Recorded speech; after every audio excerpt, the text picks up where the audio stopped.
आज हम लोग वर्क फॉर एनर्जी स्टार्ट करेंगे। स्कूल में भी थोड़ा बहुत इस वर्क फॉर एनर्जी को तुम लोग पढ़ चुके होगे। एटलीस्ट वर्क किसको कहते हैं, एनर्जी किसको कहते हैं, पावर किसको कहते हैं, ये सब वर्ड तो सुना होगा पहले। यस सर, सुना है। यस ना क्या होता है वर्क?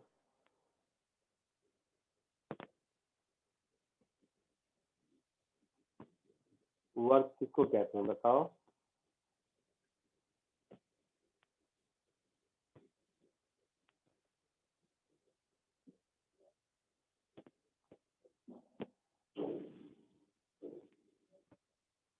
बोलो। Sir, if the object is displaced from one position to another by applying forces in another. ठीक है, चलो देखो।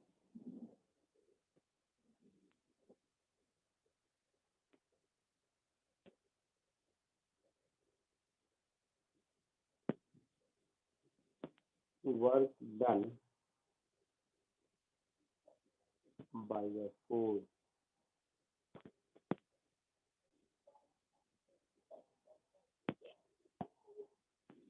तो किसी ऑब्जेक्ट पर अगर मान लो मैं फोर्स लगाता हूँ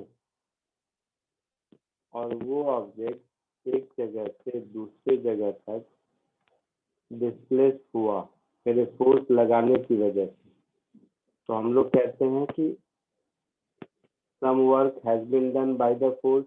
ऐसा ही कुछ कहानी है। Yes sir. तो जस्ट एक एग्जांपल से समझें अगर, तो ये एक ऑब्जेक्ट है, इस ऑब्जेक्ट पर एक फोर्स लगाया इधर है, जिसकी वजह से इस ऑब्जेक्ट का डिस्प्लेसमेंट यहाँ से यहाँ हो गया। मतलब थोड़ी देर के बाद ये ऑब्जेक्ट यहाँ पहुंच गया।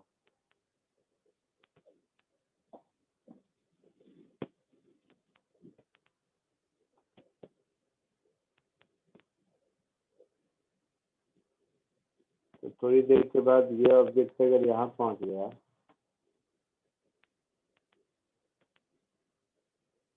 तो ध्यान से देखोगे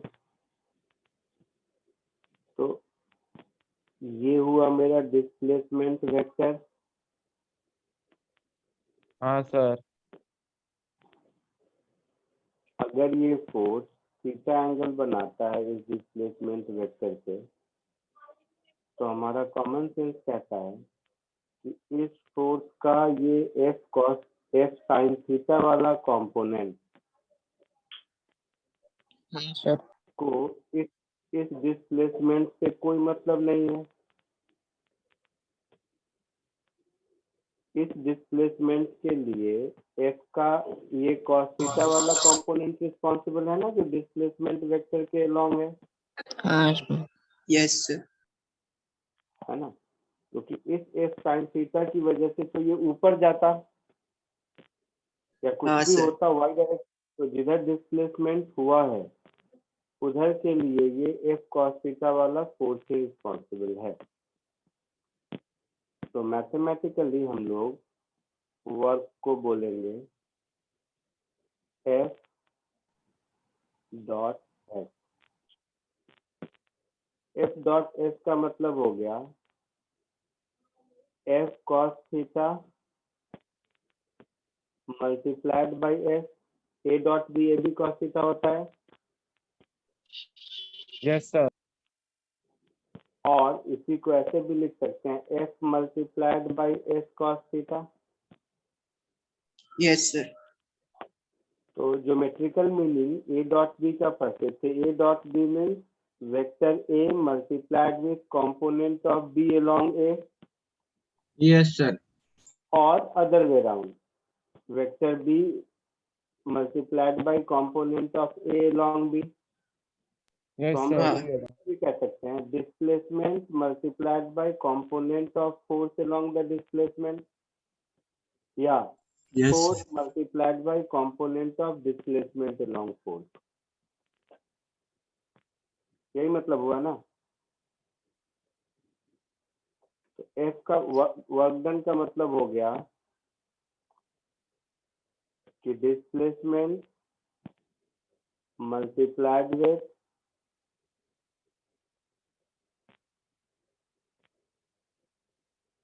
components of force along displacement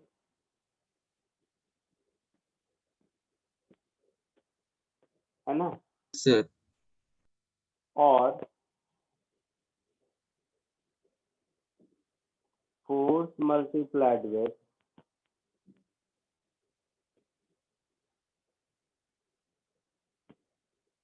components of displacement along force।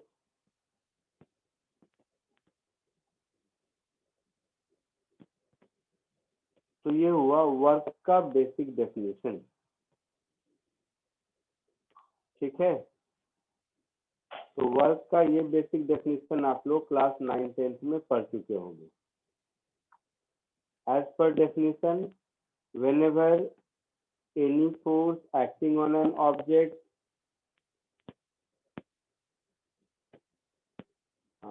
whenever any force acting on an object produce a displacement in it, then work is said to be done by that force। अब अगर force लगाने से ये object कहीं नहीं जाता तो हम लोग कहते हैं कि इस फोर्स का वर्क डन 0 है। Yes, sir. ठीक है, अब एक एक चीज जरा ध्यान से देखो, लिखना बाद में, मैं टाइम दूंगा। First case,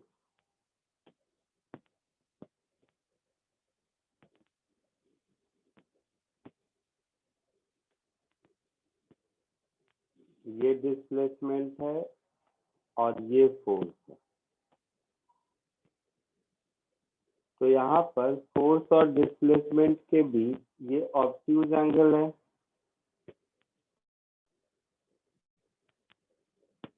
Yes, sir. मतलब इस फोर्स की वजह से डिस्प्लेसमेंट तो लेफ्ट साइड होना चाहिए था ना, बट राइट साइड हो रहा है।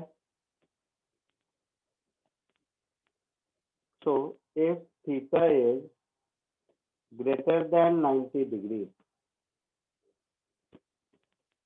देन वर्क डन नेगेटिव होगा। तो वर्क डन नेगेटिव का मतलब क्या है? कोई फोर्स या तो वर्क करेगा या नहीं करेगा। नेगेटिव करने का क्या मतलब हुआ? Sir, in backward direction. नहीं, वर्क तो स्केलर क्वांटिटी है। Means work is being done, Sir, by pulling. Work is being done against that force. मतलब किसी भारी ऑब्जेक्ट को तुमने पकड़ रखा है लेकिन फिर भी वो नीचे ही जा रहा है, तो इसका मतलब है कि तुम्हें लगेगा तुमने वर्क किया, बट तुमने वर्क नहीं किया, वर्क किसी और ने किया, तुम्हारे फोर्स के अगेंस्ट वर्क हुआ। मान लो किसी भारी चीज को हम ऊपर उठाने की कोशिश कर रहे हैं बट वो नीचे ही जा रहा है, तो मैं तो फोर्स ऊपर ही लगा रहा हूँ ना। तो फोर्स ऊपर है, डिस्प्लेसमेंट नीचे है, इसका मतलब है मेरे फोर्स की अगर बात करें तो उस फोर्स के अगेंस्ट वर्क हो रहा है। कोई डाउट?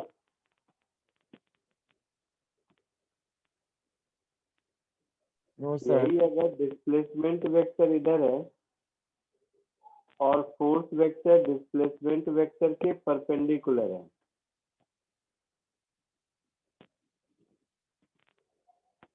तो इस केस में वर्क डन 0 होगा।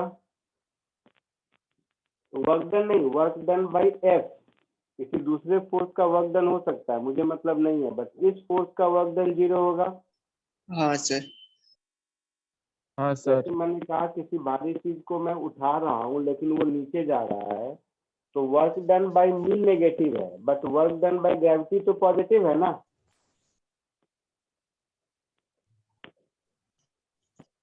सर वापस रिपीट करेंगे।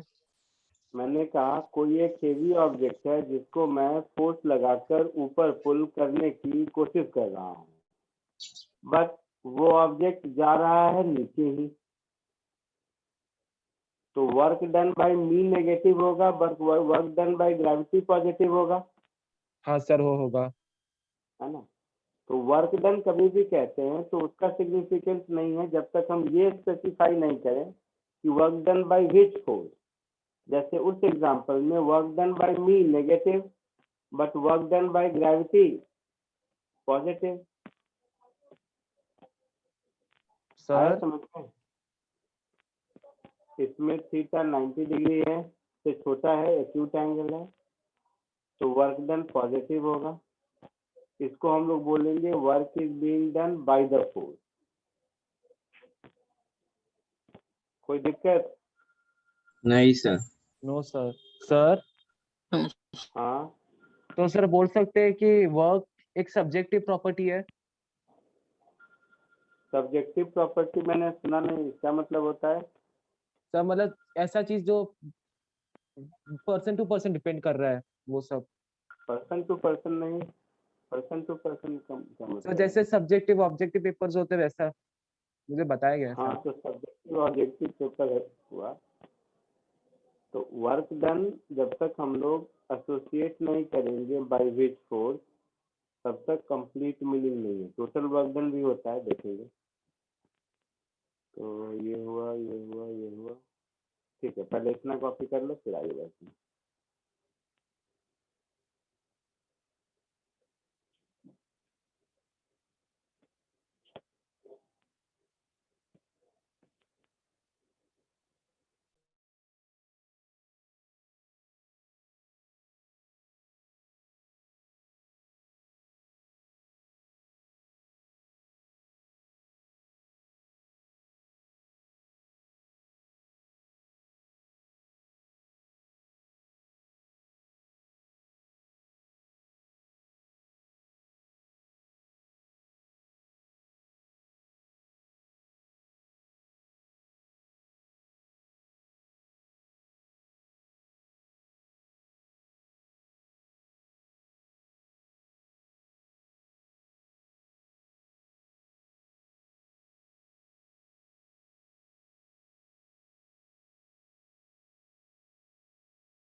लिख लिया सबने?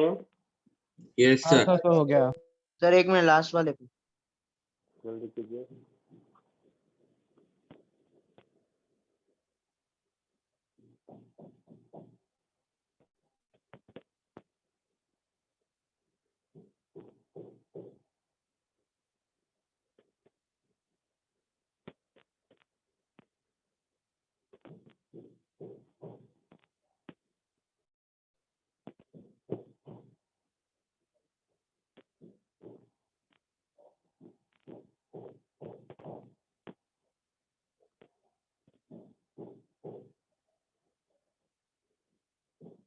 हुआ?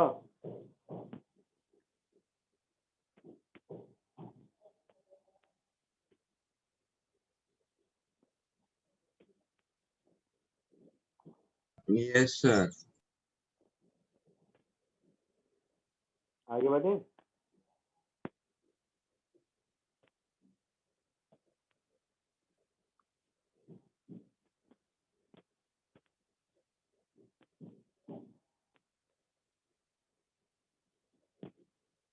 अच्छा,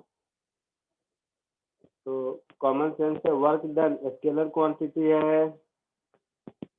हाँ हाँ सर। सर। तो फर्स्ट स्केलर क्वांटिटी है,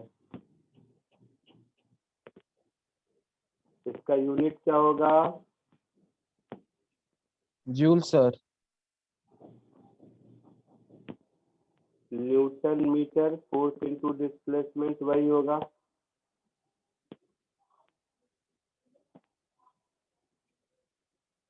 इसी को जूल कहते हैं। वर्क का डायमेंशनल फॉर्मूला क्या होगा?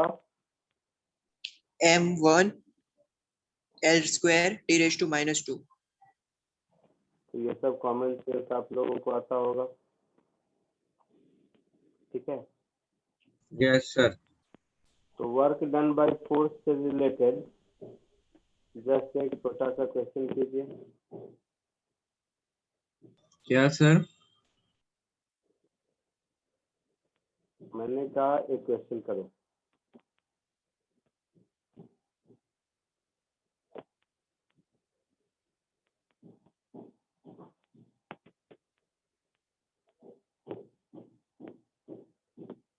दिख रहा है ये? Yes, sir. Sir, yes sir. कोशिश करो सॉल्व करने का।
हो गया?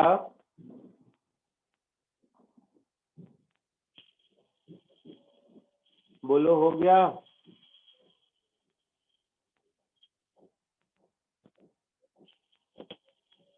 सर कर रहे हैं। अबे कितना टाइम लगेगा? तो 2 मिनट का काम है।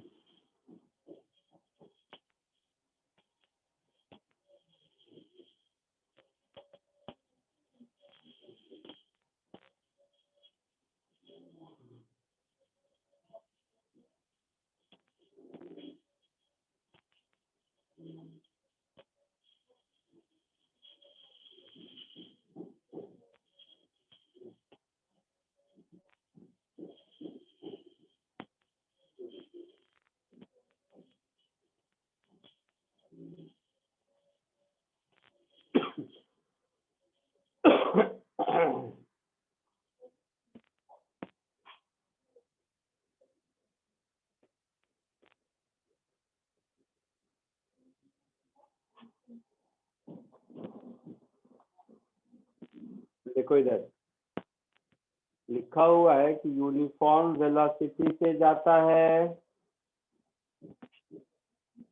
हाँ सर। यूनिफॉर्म वेलोसिटी का मतलब क्या हुआ कि नेट फोर्स Zero action. 0। हाँ सर।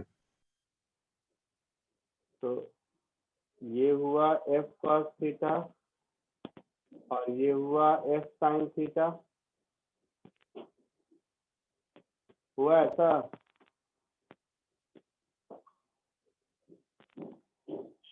हाँ sir. Plus F cos theta का वैल्यू म्यू एन के बराबर होना चाहिए, तभी तो कांस्टेंट वेलोसिटी से जाएगा, नहीं तो एक्सीलरेशन आ जाएगा। हाँ sir. N plus F sine theta ये एम जी के बराबर होना चाहिए, नहीं तो ऊपर चला जाएगा। हाँ सर। तो एन की वैल्यू हो गई M G minus F sine theta. हुआ ऐसा? हाँ सर हुआ। तो एल का ये वैल्यू यहाँ सब्स्टिट्यूट कर दो। हाँ सर। तो एफ का वैल्यू मिल जाएगा मुझे। तो F cos theta is equal to mu into M G minus F sine theta. Yes sir. F common cos theta plus mu sine theta this is equal to mu M G. Yes sir.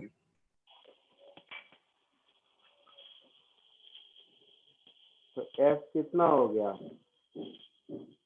Mu M G. एक minute.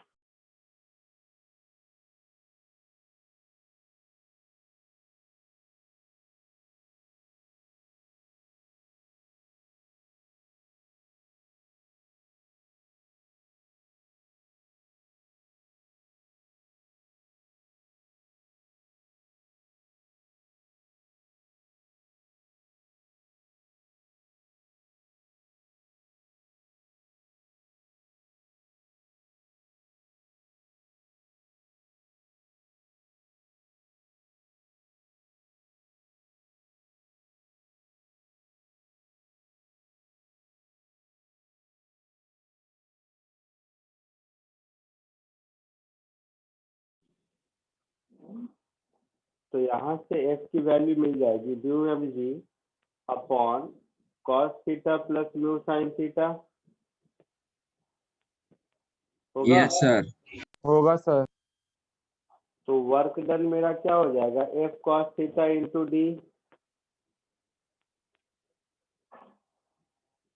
तो मेरा answer हो गया mu M G D cos theta divided by cos theta plus mu sine theta. Yes sir. ये answer होगा। कोई doubt किसी को? No sir. जल्दी कर लीजिए।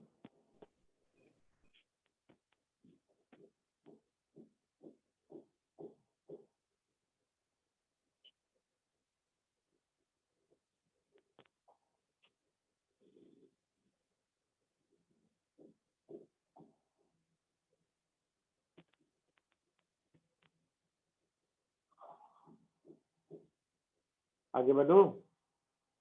नहीं no sir. Sir.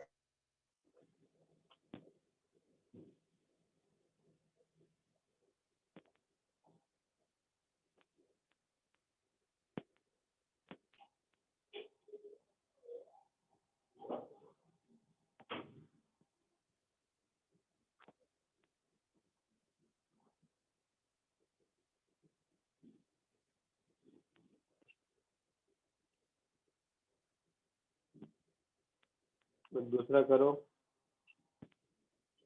Sir 1 minute दिखाओ।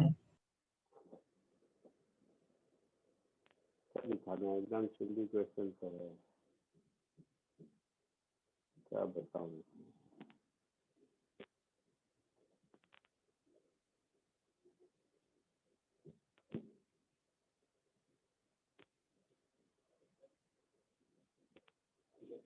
इसको कोशिश कीजिए।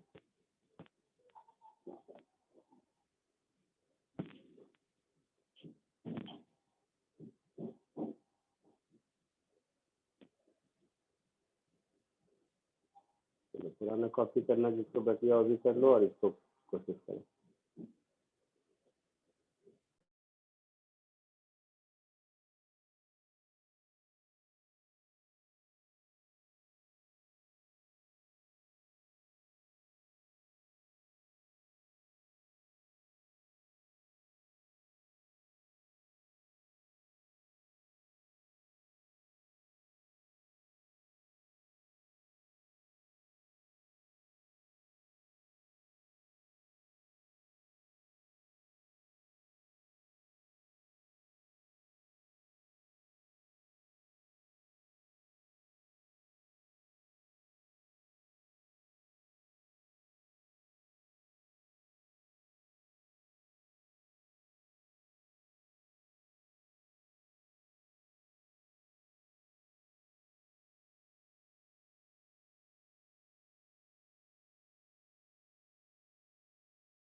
Ayaan sir, sir first part का हो एक गया। मिनट।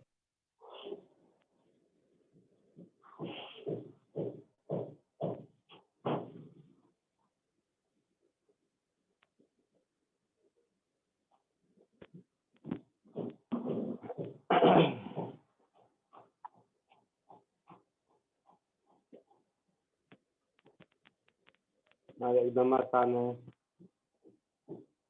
ये सब तो डॉट प्रोडक्ट का क्वेश्चन, तो वर्क डन है।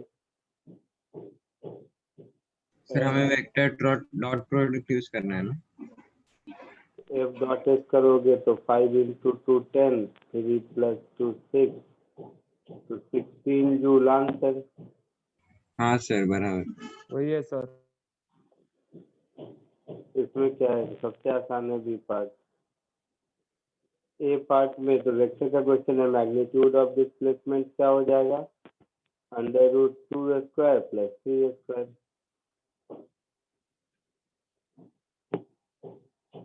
तो root 13 newton. Magnitude of force क्या हो जाएगा, root under 29 root sir. 5 square plus 2 square, तो अंडर रूट 29 न्यूटन। ये ए पार्ट का आंसर हो गया, इसमें तो कुछ भी नहीं था। हाँ सर।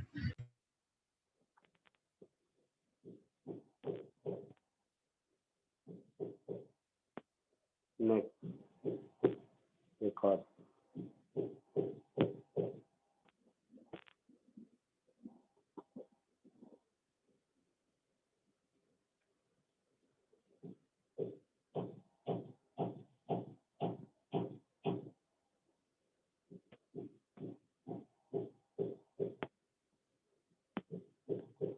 इसको कोशिश कीजिए।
Ayan sir,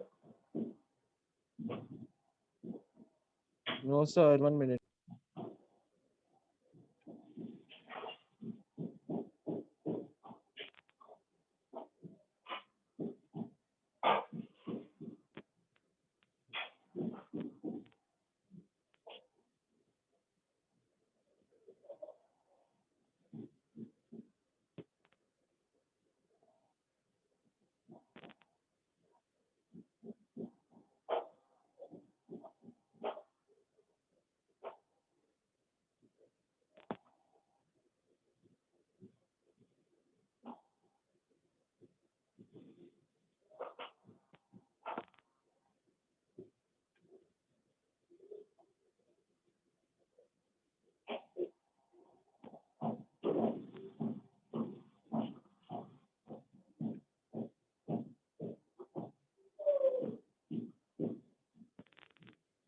देखो ये ट्रक कांस्टेंट वेलोसिटी से जा रहा है, Yes, sir. Yes. तो टी टाइम में ये ब्लॉक अपनी जगह से कितना आगे चला जाएगा?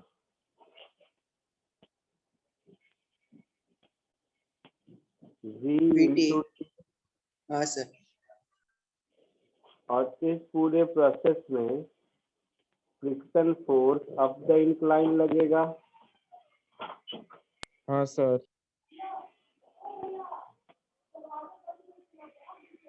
और friction force up the incline कितना लगेगा?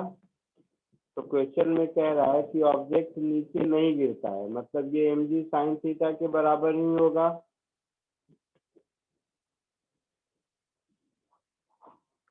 है ना? हाँ सर. म्यू का वैल्यू कुछ भी हो, अगर रिलेटिव मोशन नहीं हो रहा है तो mg sin थीटा इधर, mg cos थीटा इधर, नॉर्मल रिएक्शन इधर और फ्रिक्शन फोर्स इधर।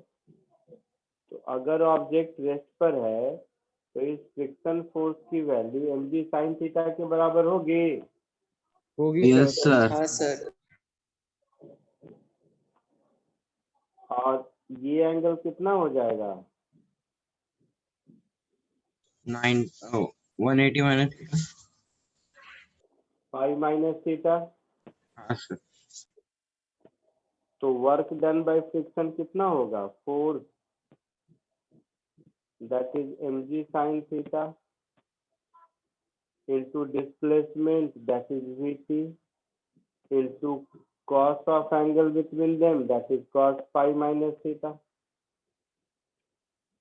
यही होगा। वो डिस्प्लेसमेंट हाँ सर। ब्लॉक का नहीं है ना? क्या हुआ? वो डिस्प्लेसमेंट ब्लॉक का नहीं है ना? VT. ब्लॉक की जगह था तो ये ट्रक आगे जाएगा तो ब्लॉक भी जाएगा ना। क्या सर? ट्रक अगर आगे जाएगा जितना डिस्टेंस उतना ही डिस्टेंस तो ब्लॉक भी आगे जाएगा। हाँ हाँ सर, बराबर. cos phi माइनस थीटा कितना होता है? Minus sine theta. क्या? Minus cos theta. Minus cos theta sir. Minus cos theta, तो ये हो जाएगा माइनस cos थीटा। तो हमारा आंसर क्या हो जाएगा? Minus mg sin theta into cos theta into VT, ऐसा आंसर होगा। समका कुछ? हाँ सर। सर आपने कौन सा फॉर्मूला यूज किया? क्या? वर्क निकालने के लिए कौन सा फॉर्मूला यूज किया? F dot S. एफ क्या है? mg sin, work done by friction पूछा है ओके तो ओके सर. फ्रिक्शन हाँ फोर्स डॉट एस। आया समझ में? हाँ सर, आया. कोई दिक्कत नहीं, आगे बढ़ो। सर सर एक 1 मिनट. minute। जल्दी लिखो।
हो गया?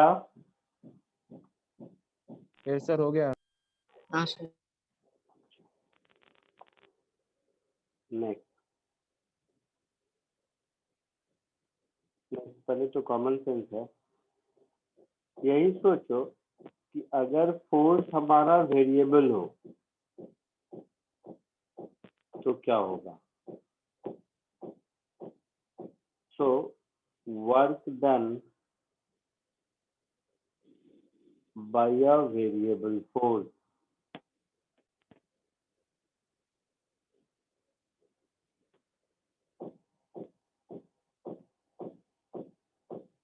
तो कॉमन सेंस है।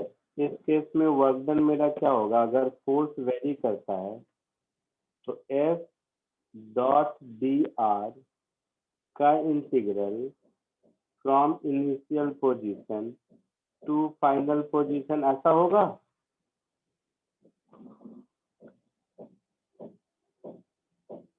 बोलो।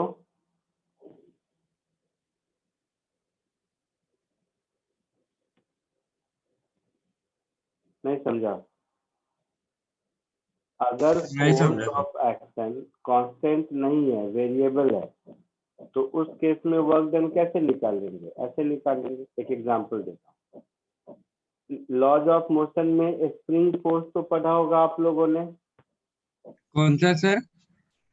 Spring force. हाँ सर, स्प्रिंग फोर्स पर। हाँ सर। हाँ, स्प्रिंग फोर्स सर पढ़ा है। सपोज मान लो मुझे वर्क डन बाय स्प्रिंग निकालना है।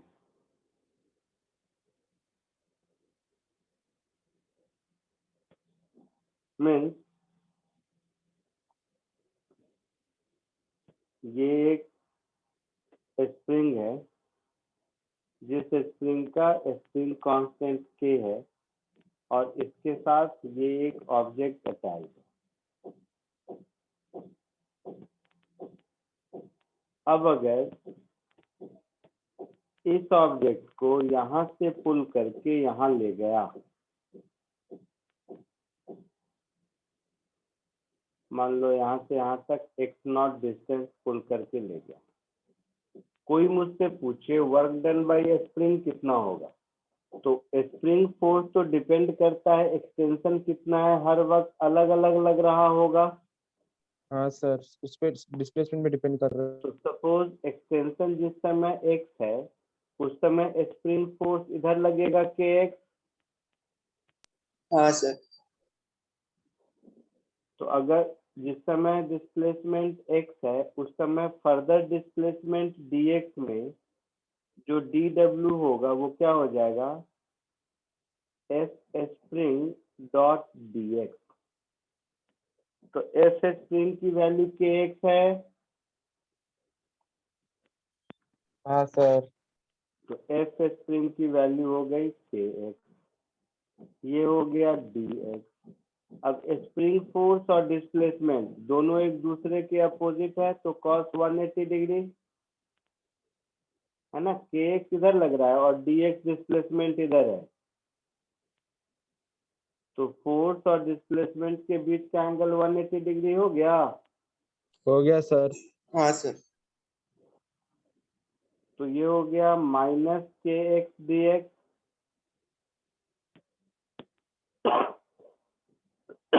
अगर हम इसको दोनों ओर इंटीग्रेट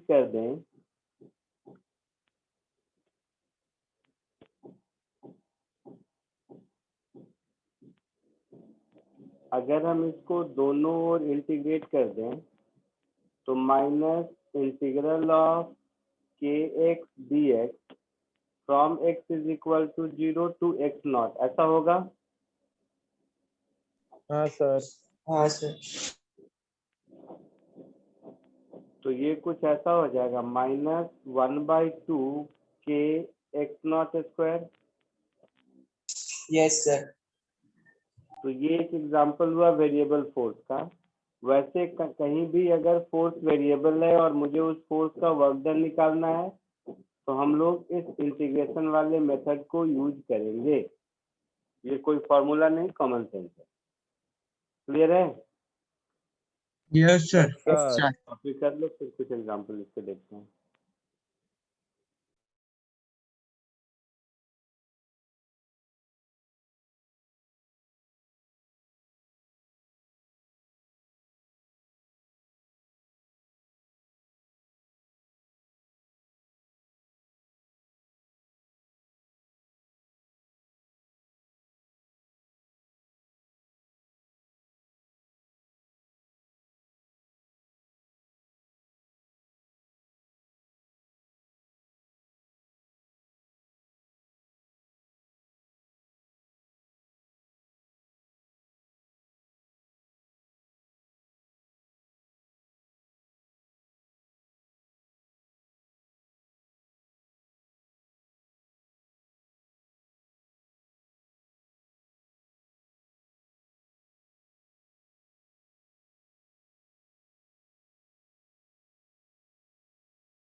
डन सर।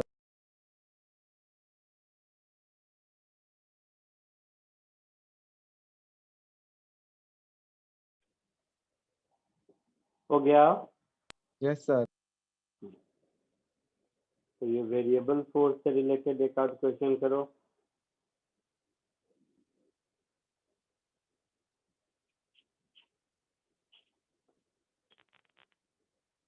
इसको कोशिश करो।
हो गया।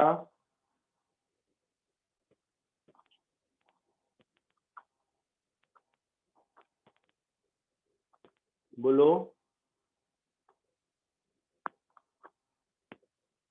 नहीं हुआ सर। क्यों? moves in x direction from origin to 5 metre. तो किसी भी समय इसका डिस्प्लेसमेंट वेक्टर लिखेंगे तो वो क्या होगा? एक्स आई कैप होगा। हाँ सर। हाँ सर होगा। पोजीशन वेक्टर, डिस्प्लेसमेंट वेक्टर नहीं, पोजीशन वेक्टर, ऐसा होगा।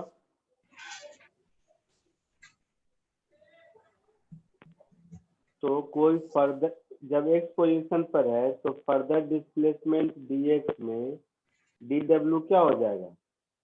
4x I cap plus 3y cap dot dx I cap, ऐसा होगा। हाँ सर होगा। आया समझ में? हाँ सर। तो ये हो जाएगा 4x dx, y वाला 0 हो जाएगा। तो वर्क डन मेरा क्या हो जाएगा? Integral of 4x dx from x is equal to 0 to x is equal to 5। तो 4 into x square by 2, lower limit 0, upper limit 5। Yes, sir. Yes sir 2 into 25 that is 50 joule answer क्यों नहीं हुआ ये?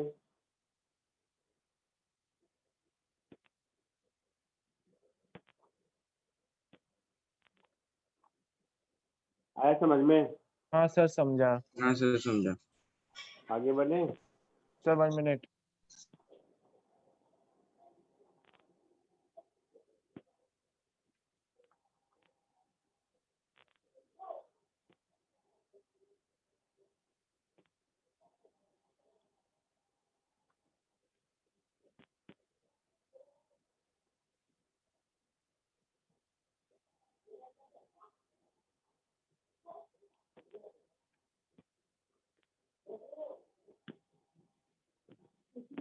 Next question.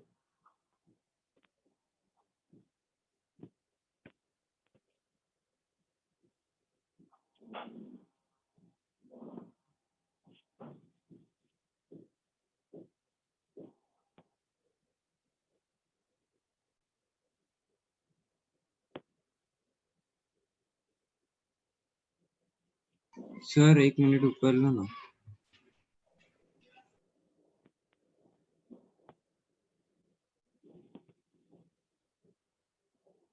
ऊपर करूं? Sir मुझे समझने की DW 4x dx कैसे है, एक बार फिर से बता दो ना. किसी भी समय जब पोजीशन x पर है तो dx डिस्प्लेसमेंट में वर्क डन क्या होगा? f डॉट dx होगा. हाँ सर. तो x डिस्टेंस पर x पोजीशन पर था, dx आगे गया तो f डॉट dx ये dw होगा और इसी को इंटीग्रेट कर देना है तो टोटल वर्क डन होगा. ठीक है. क्वेश्चन नंबर 6 ट्राई करो.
हुआ? सर कर रहे हैं। Sir, 21 joules hours. देखते हैं।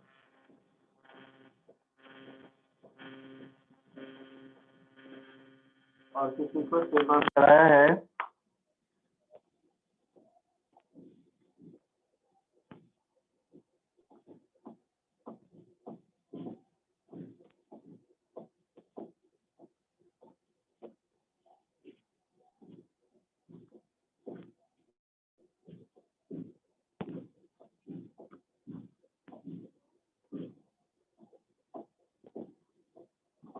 So x is equal to 0 से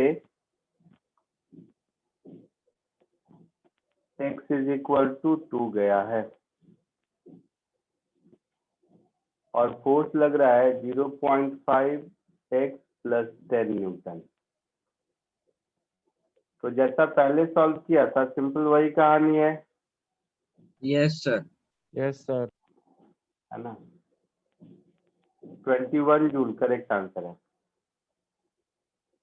तो जैसे पहले किया था ठीक वैसे ही हमारा वर्क डन क्या हो जाएगा, integral of 0.5x plus 2 dx from x is equal to 0 to x is equal to 2। Sir, plus 10 है ना? अच्छा 2 नहीं 10 है, ओके 10। तो ये हो जाएगा 0.5 into x square by 2 from 0 to 2 yes sir. 10 into x 0 to 2। तो ये हो गया 0.5 इंटू 4 अपॉन 2 प्लस 10 इंटू 2 20। तो ये हो गया 21 जूल आंसर।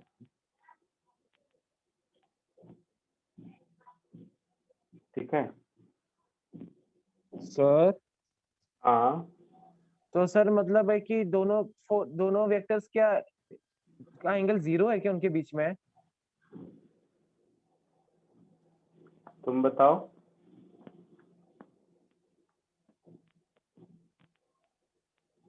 तुम खुद बताओ क्या एंगल है। तो 0 ना चाहिए। फोर्स भी अलोंग एक्स है, डिस्प्लेसमेंट भी अलोंग एक्स है। अच्छा सर, हाँ समझा। ये क्वेश्चन देने का पर्पस ये था कि इस क्वेश्चन के थ्रू एक दूसरा मेथड भी दिखा दूं, बिना इंटीग्रेशन के भी इसको कर सकते हैं, बस पहले समझ लो।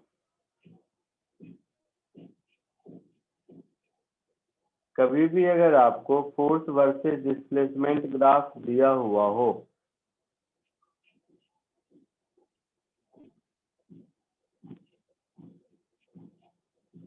तो force F versus displacement x का ग्राफ कैसा भी हो,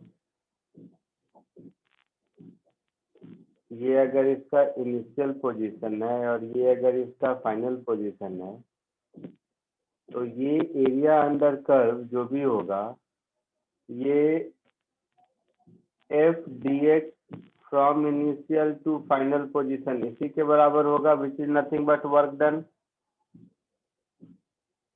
तो यहाँ से कॉमन सेंस आया कि area under curve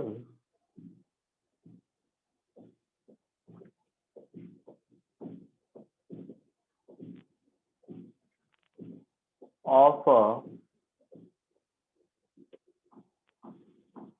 force F versus position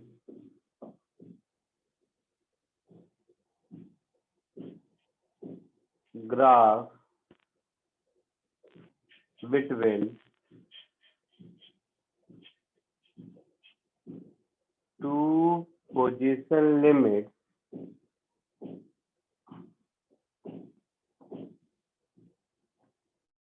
will give us work done by the force। हो गया था?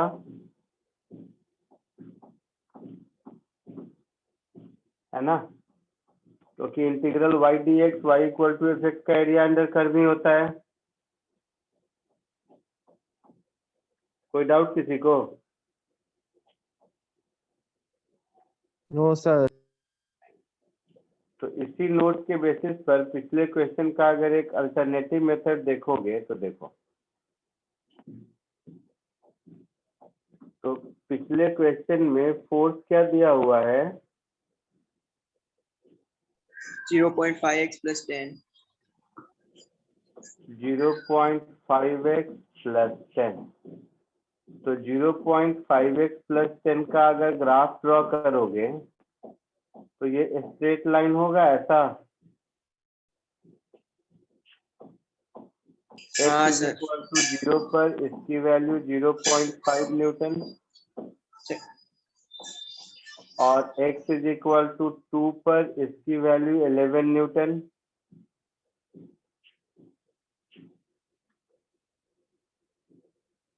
तो ये f वर्सेस x का जो एरिया अंडर कर्व होगा, मतलब इस ट्रेपीजियम का जो एरिया होगा वही वर्क डन होगा। हाँ सर। ट्रेपीजियम का area half into sum of parallel side that is 0.5 plus 11 होगा। सर ये x is equal to 2 metre है, ये x is equal to 0 metre है। तो half into sum of parallel side multiplied by separation between them that is 2। So उधर तो 10 उसमें आएगा ना सर? सर 10 होना चाहिए, 0.5 नहीं होना चाहिए। कहाँ पर बेटा? हाँ सॉरी सॉरी 10 होना चाहिए, my mistake. x is equal to 0 पर ये 10 न्यूटन होना चाहिए। हाँ, तो half into sum of parallel side में यहाँ पर 10 होगा multiplied by separation between them 2। तो ये दोनों कैंसिल हुआ।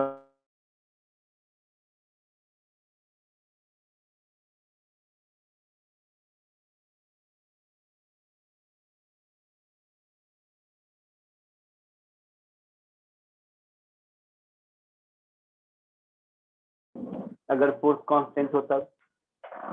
दूसरा एफ डॉट एस से अगर वेक्टर दिया हुआ है तब। तीसरा अगर फोर्स वेरिएबल है तो इंटीग्रल एफ डी एक्स से। और चौथा अगर फोर्स डिस्प्लेसमेंट का ग्राफ दिया हुआ है तो एरिया अंडर कर्व से। ये चार तरह से डिपेंड करता है कैसा सिचुएशन में हम लोग वर्क डन निकाल सकते हैं, हाँ सर। Yes sir. है ना। कॉपी कर लो इसको।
Done sir.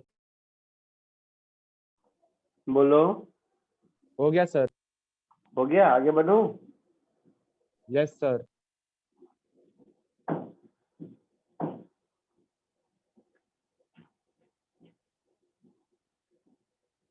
तो अभी जो सिखाया उसी तरह का देखो, एक क्वेश्चन ये करके देखो।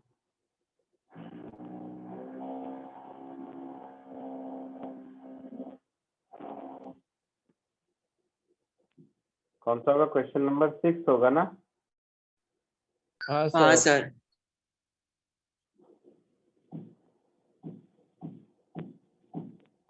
कोशिश करो।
हुआ सॉल्व? सर कर रहे हैं।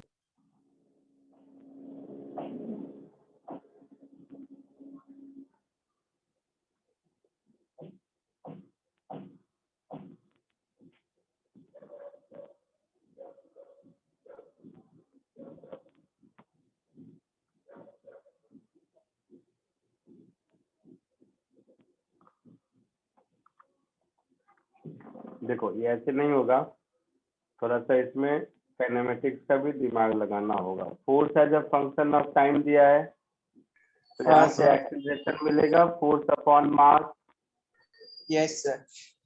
That is c²। एक्सीलरेशन क्या होता है? dv/dt। Sir. तो dv/dt हो गया t²। और लिखा है at t = 0 block is at rest. तो v हो गया t³/3, ऐसा हो गया Sir. सर कैसे? हाँ हाँ हाँ सर, आपका। हाँ सर। और v फिर क्या होता है? ds/dt।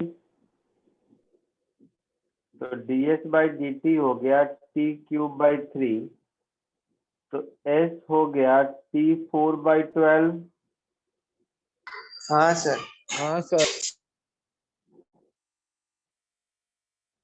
अच्छा, तो s मुझे मिल गया और फोर्स 2t² मालूम है। तो मुझे तो चाहिए f.ds, Sir. है ना? Yes, sir. तो फर्स्ट 2 सेकेंड अगर कहता है तो देखो t = 0 पर s = 0 है, और Yes, sir. t = 2 सेकेंड पर s कितना हो जाएगा? 4/3. 4/3 हो जाएगा।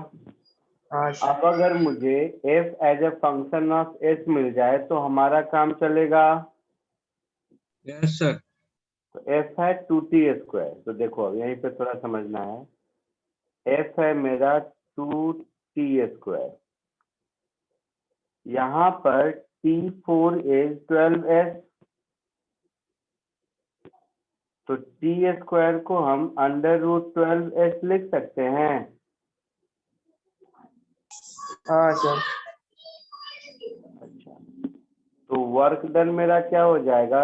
Integral of f/ds from Yes, s sir. = 0 to 4/3। Sir. तो 2√12 integral of √s/ds from 0 to 4/3। Yes, sir. √s का इंटीग्रेशन क्या होगा?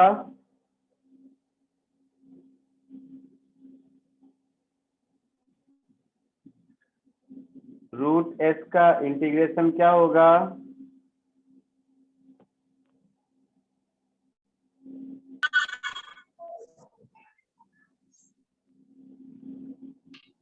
Sir.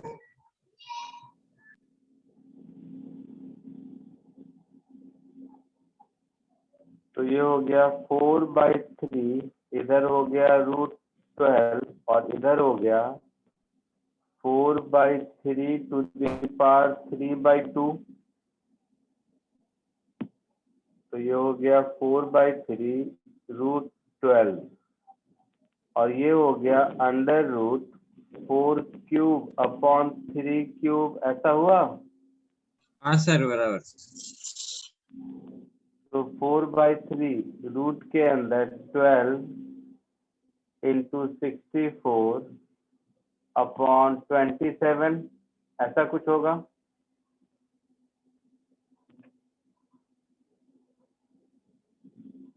है ना? Sir. हाँ सर। 3 से 4 और 3 से 9, Yes, sir. 4/3। ये 4 का हो गया 2, 64 का हो गया 8 और 9 का हो गया 3।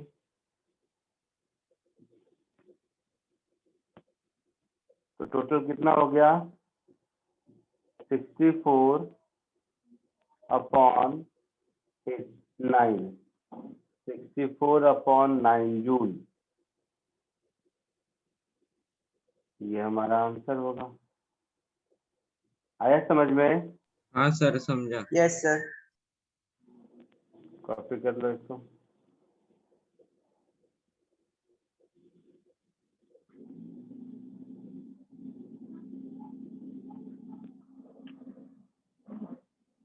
अब इसका भी एक दूसरा मेथड है जिससे इसको ओरली सॉल्व कर सकते हैं, मतलब एक लाइन में। बस पहले इसको कॉपी करो, फिर उसके लिए नई चीज पढ़नी होगी, पढ़ाता हूँ।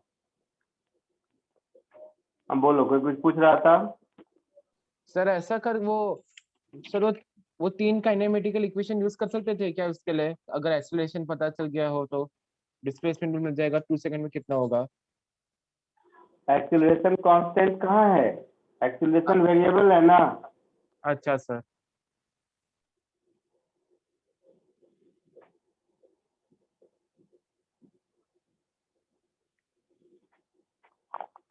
आया समझ में?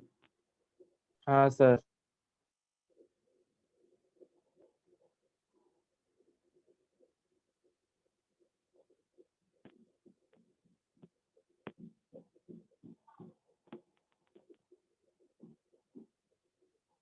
आगे बढ़ूं?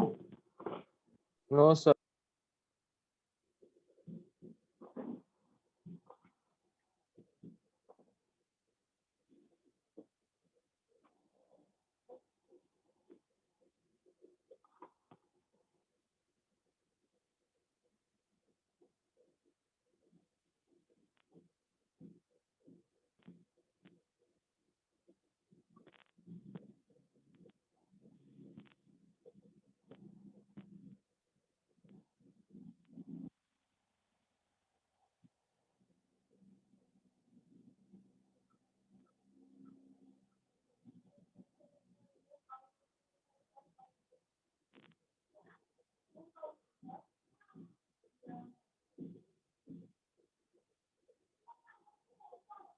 सर हम्म, सर तो मतलब आपने पहले डिस्प्लेसमेंट को टाइम के रिस्पेक्ट में निकाला, क्योंकि मतलब सर एक ही वेरिएबल बच जाएगा ना वर्क डन निकालने में, इसलिए सर ना।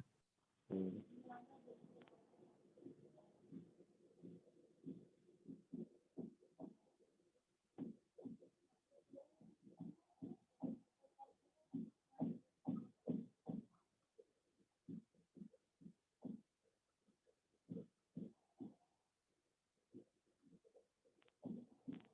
सर हो गया लिख के। हो गया। सर राशन बचेगा।